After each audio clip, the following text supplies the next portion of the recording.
ناظرین سکھ کا سانس لیا ہے پوری دنیا نے، کیونکہ جو خبر آئی مشرق وسطیٰ سے وہ بڑی زبردست خبر تھی، اور یہ خبر وزیر اعظم شہباز شریف صاحب نے باقاعدہ طور پہ شیئر کی، پہلے ٹویٹ کے ذریعے اور پھر آج ایوان میں انہوں نے جب خطاب کیا تو اس میں انہوں نے بتایا، اور فخر کی بات یہ ہے کہ ایران امریکہ جو جنگ کا خاتمہ ہونے جا رہا ہے، اس کا معاہدہ سائن ہوگا جنیوا میں، لیکن کہلائے گا اسلام آباد ایکارڈ۔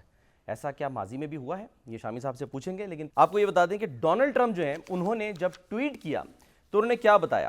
انہوں نے یہ خبر دی تھی کہ جی the deal with Islamic Republic of Iran is now complete, congratulations to all, مبارکباد دے دی انہوں نے۔ Hereby fully authorise the toll free opening of the Strait of harms.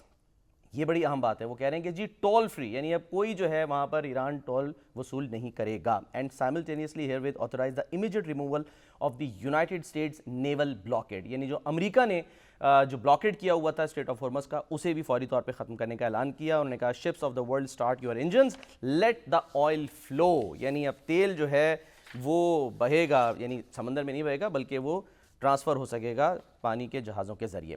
ایک اور پھر انہوں نے ٹویٹ کی جس میں انہوں نے بتایا کہ دس گریٹ ڈیل، یعنی اس ڈیل کو وہ گریٹ ڈیل کہہ رہے ہیں۔ وہ ایسا کیوں کہہ رہے ہیں یہ بھی ہم شامی صاحب سے جانیں گے۔ وہ کہہ رہے ہیں کہ جی the great deal will bring peace and security to the whole region. تو یہ انہوں نے کیا۔ ابھی ایک اور جو تازہ ٹویٹ آیا ہے وہ بھی آپ کی نظر سے گزار دیں۔ اس میں ڈونلڈ ٹرمپ صاحب جو ہیں فرما رہے ہیں ٹروتھ سوشل پر کہ ships are starting to move, many loaded up with oil out of the Strait of Hormuz. They are going along the southern highway, which is totally safe, secure and pristine. There are other areas of travel also. تو یہ جو ہے latest انہوں نے tweet